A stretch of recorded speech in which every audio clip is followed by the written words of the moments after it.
Donc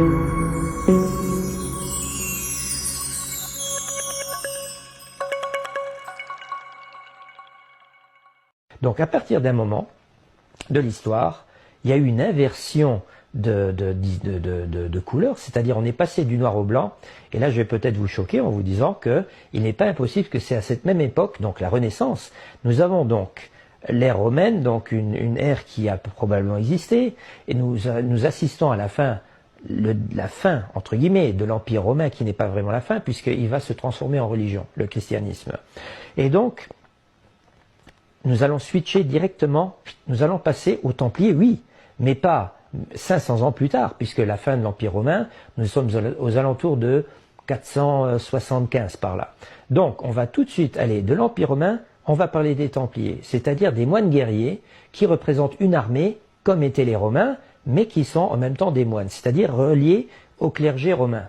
Et nous ne parlons pas de Moyen-Âge, mais nous sommes directement déjà à la Renaissance, c'est-à-dire à cette époque qui va marquer le commencement, une renaissance de quelque chose, c'est-à-dire de la fin de l'Empire noir pour passer à l'Empire blanc. Et c'est probablement aussi à ce moment-là que le christianisme va être blanchi.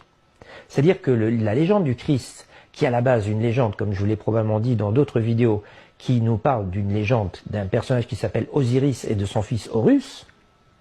Donc il faut s'imaginer que une nouvelle version de ce christianisme a été faite en Afrique, c'est-à-dire en Éthiopie.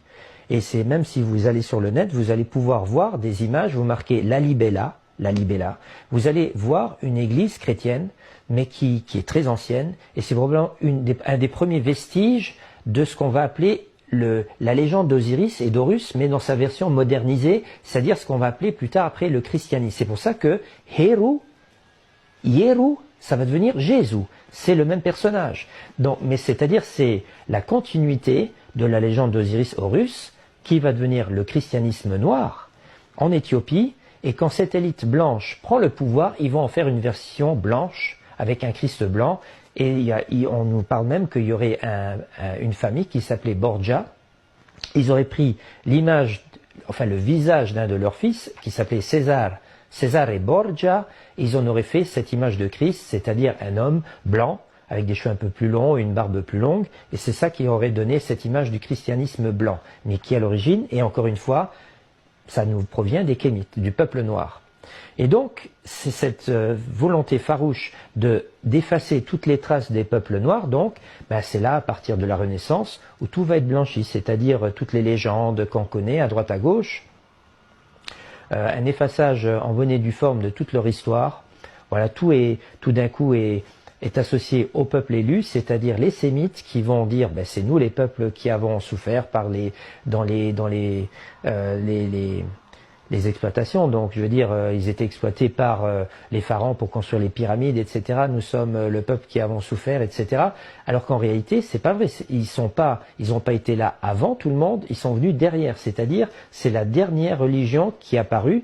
Et nous avons même des historiens, comme par exemple Shlomo Zant, qui est un historien qui habite en Israël, donc, et il dit lui-même, notre histoire n'est pas aussi vieille. C'est quelque chose qui est, le roi David, le roi Salomon ont été inventés, et là on comprend que c'est rien d'autre qu'un plagiat, c'est-à-dire un blanchiment d'une légende qui ne leur appartient pas.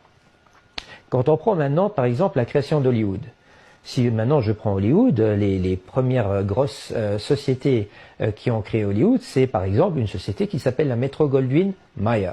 Donc on a des noms qui sont bien sémites, qui nous proviennent bien de ces personnes-là. Et si on regarde un petit peu la manière dont ils nous content l'histoire, je vais vous donner un exemple très clair. C'est un film qui était pour l'époque un blockbuster. Vous savez, un blockbuster, c'est un film qui attire énormément de spectateurs. C'était Autant n'emporte le vent, avec Clark Gable.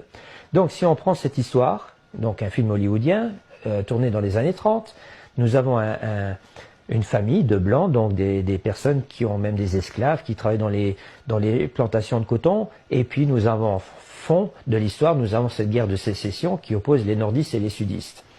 Et ce qui est intéressant avec ce film Autant n'emporte le vent, c'est justement, on voit que les noirs dans ce film, donc les personnes de couleur, sont seulement des serveurs et des esclaves. À aucun moment donné, on va leur donner un autre rôle que ça.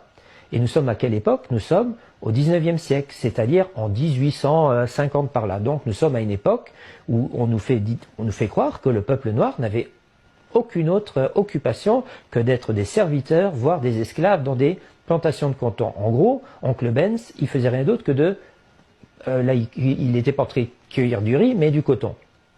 Pourtant, si on va faire des petites recherches dans certaines archives américaines, et je peux vous dire que cette information est de source sûre, eh bien, on découvre des documents qui certifient des facultés de médecine à cette même époque, c'est-à-dire au 19e siècle, en 1870, où il y avait des professeurs qui enseignaient la médecine, mais qui étaient noirs. Donc, il y a quelque chose qui cloche. Hollywood nous dit que à cette époque, les Noirs étaient que esclaves, et dans des documents, dans les archives américaines, on nous dit qu'il existait déjà des professeurs en médecine qui avaient la peau noire. Donc, est-ce qu'il n'y aurait pas eu une volonté de nous cacher quelque chose de l'histoire? Encore une fois, je vous dis, Michael Jackson lui-même nous fait une allusion. Do you remember the time? Est-ce que tu te souviens du temps où nous, le peuple noir, nous avions accès à tout? C'est de nous que viennent toutes les grandes sciences que nous connaissons encore aujourd'hui. Un autre exemple hollywooden assez rigolo, c'est les Tex Avery. Donc Tex Avery, ce sont des dessins animés qui ont été aussi, pour la plupart, tournés dans les années 20, 30, 40, etc. Et quand on nous montre des noirs, limite, ils ressemblent à des singes, et si possible avec un os soit dans le nez, soit dans les cheveux. Et donc on nous fait allusion qu'ils seraient des cannibales, etc. Donc moi je peux vous dire de source sûre, encore une fois, que le cannibalisme n'a jamais eu lieu en Afrique. L'anthropophagie a été pratiquée dans des régions où il n'y avait rien à manger, c'est-à-dire dans les pays du Nord ou du Sud. Plus on quitte l'équateur et plus on quitte un paradis, puisque si on est au centre de ce qu'on appelle l'équateur, donc au centre, ben je peux vous dire que les arbres, les floraisons, il y a 3 à 4 floraisons de fruits, il y a des légumes. Allez une fois en Afrique, dans les régions des grands lacs, etc., vous allez dans des marchés, vous allez voir des marchés qui sont emplis de légumes et de fruits à longueur d'année.